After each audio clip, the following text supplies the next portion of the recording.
अस्सलाम वालेकुम। मेरा नाम डॉक्टर फैसल रशीद ख़ान है। मैं कंसल्टेंट साइकाइट्रिस्ट हूँ।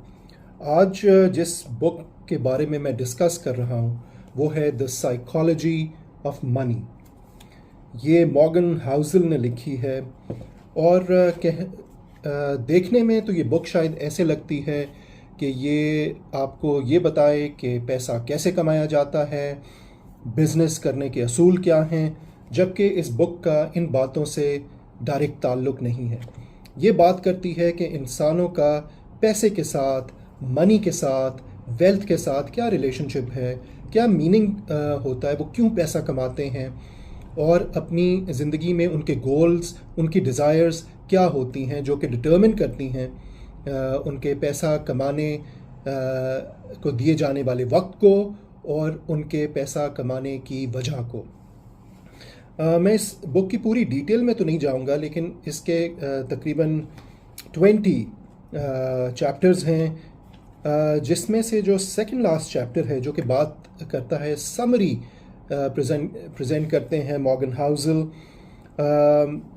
वो ये आर्ग्यू करते हैं कि लोगों का जो रिश्ता है पैसे के साथ, वेल्थ के साथ, वो इस पे डिटर्मिन नहीं करता कि वो पैसा कमाने के बारे में जानते कितना है, बल्कि इस पे डिपेंड करता है कि पैसे के बारे में उनका बिहेवियर क्या है, रवैया क्या है ओवर द ईयर्स।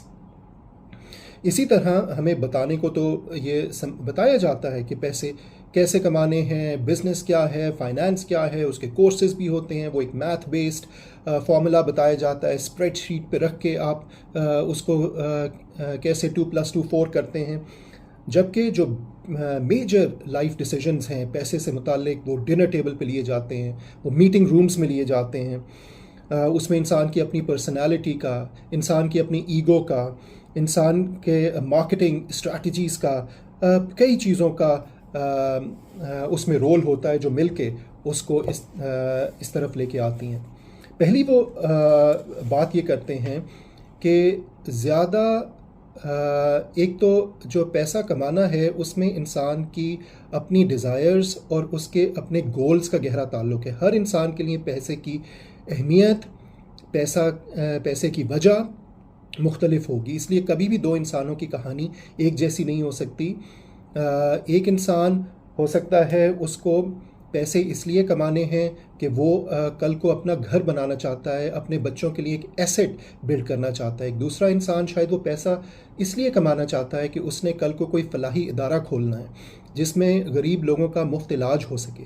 कोई तीसरा इंसान वो पैसा शायद इसलिए कमाना चाहता है कि उसने अपनी बहनों की शादी करनी है, उसने अपने छोटे बहन भाइयों के लिए या अपने बूढ़े माँ बाप के लिए उनके मंथली एक्सपेंसेस उठाने हैं।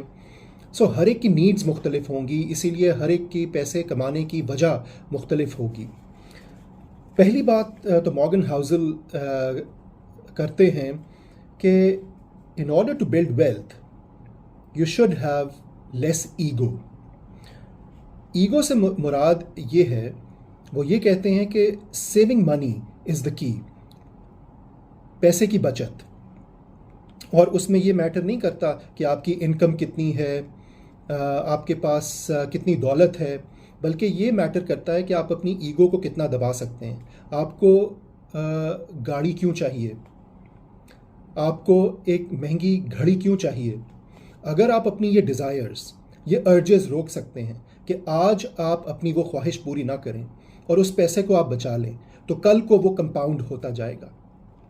पैसा सिर्फ इसलिए कमाना, दिखाने के लिए कमाना, नई गाड़ी दिखा के, नए कपड़े दिखा के, नया मोबाइल दिखा के, ये सबसे क्विक वे है अपने पैसे को, दौलत को लूज़ करने की। तो जो लोग बचत नहीं करते, चाहे वो 1000 रुपये भी बचाएं, तो वो कभी भी वेल्थ बिल्ड नहीं कर सकते इन द लॉन्ग रन। दूसरी बात यह है कि जैसे हमने बात की थी कि हर इंसान के लिए पैसे की वैल्यू, पैसे का रीज़न मुख्तलिफ होगा। तो वो ये कहते हैं कि manage your money in a way that helps you sleep at night. अब ये पैसा उतना कमाना चाहिए कि वो आपको हेल्प कर सके कि रात को आपको सुकून की नींद आ जाए। कुछ लोगों ने बहुत हाई रिस्क स्टॉक्स में इन्वेस्ट किया होता है, वो उसके लिए ज़हनी तौर पे तैयार होते हैं, बिग रिस्क होता है इसमें इन्वॉल्व, उसमें प्रॉफिट का लॉस का मार्जिन भी फिर रिस्क भी उतना ही होता है। जबकि कुछ लोग लो रिस्क स्टॉक्स में इन्वेस्ट करते हैं, बिजनेस में इन्वेस्ट करते हैं कि उनको महाना एक रीजनेबल मुनासिब अमाउंट आ जाया करे, उनके लिए वो काफ़ी है। तीसरी बात वो ये करते हैं, become okay with a lot of things going wrong in life. You can be wrong half the time and still make a Fortune. यानी आप ज़िंदगी में पैसों से मुतालिक ज़्यादातर फ़ैसले गलत करेंगे। बहुत कम फैसले होते हैं जो डिविडेंड्स देते हैं, जो कि फ़ायदेमंद साबित होते हैं। तो इट्स ओके, इसमें कोई हर्ज नहीं है अगर आप गलत फैसले करें। इवन बहुत स्मार्ट लोग, बहुत इन्फॉर्म्ड लोग, पढ़े लिखे लोग बहुत गलत फैसले कर सकते हैं, बहुत गैर मुनासिब फैसले कर सकते हैं, लेकिन लाइफ के इस साइकिल में इन द लॉन्ग रन वो काउंट करेगा कि वो जो कुछ फैसले आपने ठीक किए थे, क्या वो फ़ायदेमंद, प्रॉफिटेबल साबित हुए या नहीं। चौथी बात वो ये करते हैं, use money to gain control over time. ये मॉर्गन हाउसल की इस किताब में रिपीटेड एक मैसेज है कि पैसा आपको क्यों चाहिए, आप उससे क्या ख़रीदना चाहते हैं। अगर तो वो पैसे आपके टाइम की कॉस्ट पे आ रहे हैं, आपके वक्त की कॉस्ट पे आ रहे हैं, आप सुबह से रात तक काम कर रहे हैं और आप बेशक बहुत पैसे कमा रहे हैं, लेकिन उससे जो आपकी सेहत अफेक्ट हो रही है, उससे जो आपकी फैमिली का टाइम अफेक्ट हो रहा है, उससे जो आपकी रिक्रिएशन का, एंटरटेनमेंट का टाइम अफेक्ट हो रहा है, तो वो पैसा उसकी जो कॉस्ट है वो बहुत हाई है, उसकी कीमत आपको बहुत इन द लॉन्ग रन बहुत ज़्यादा अदा करनी पड़ेगी। तो वो ये कहते हैं जो पैसा है वो फ्रीडम देता है, लेकिन कैसे? The ability to do what you want, when you want, with who you want, for as long as you want, pays the highest dividend that exists in finance. छठी बात वो ये कहते हैं, be nicer and less flashy. देखिए, किसी को ये मैटर नहीं करता कि आपके पास कौन सी गाड़ी है, कैसे कपड़े हैं, कौन सा फ़ोन है, कैसी घड़ी है। कुछ देर के लिए तो लोग इम्प्रेस हो जाएंगे, लेकिन वो आपकी रिस्पेक्ट नहीं करेंगे। असल में ये चीज़ें आपको क्यों चाहिए?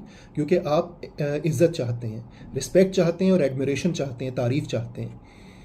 लेकिन जो असल में आपको इज़्ज़त और एहतराम मिलता है वो आपकी काइंडनेस से मिलता है, वो आपकी ह्यूमिलिटी से मिलता है कि आप लोगों के लिए हमदर्द कितने हैं, आप में आजिज़ी कितनी है।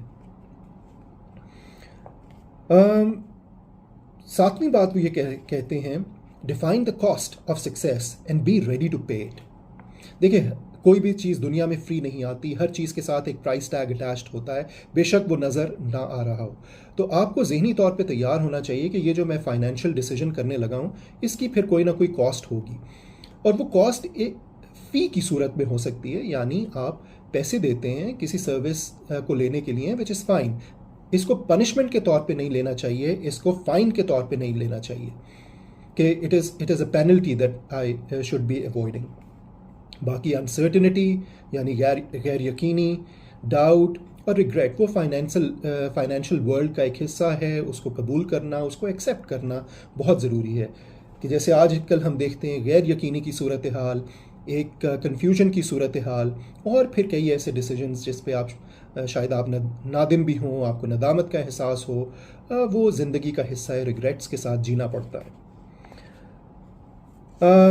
आठवीं बात वो ये करते हैं कि you should like the risk because it pays of over time. So Morgan Housel risk की भी बात करते हैं और लक की भी बात करते हैं कि बेशतर लोग जिन्होंने अपनी ज़िंदगी में वेल्थ बिल्ड की है, वो जो उन्होंने ओवर टाइम बिल्ड की है, जिसमें कंपाउंड होते हैं पैसे जो आपने इन्वेस्ट किए होते हैं, चाहे बहुत थोड़ा अमाउंट हो, और फिर वो ये कहते हैं कि you just sleep over it, you wait for that money to have its compounding effect. तो उसमें बहुत ज़रूरी है कि आप रिस्क के लिए तैयार रहें, जो आप अपनी लाइफ में आप डिज़ायर्स या गोल्स रखते हैं उसके मुताबिक। और लक का फैक्टर बहुत अहम है कि किस मौके पे कब वो चीज़ उसकी कीमत बढ़ जाए, कब उसमें आपको प्रॉफिट होना शुरू हो जाए।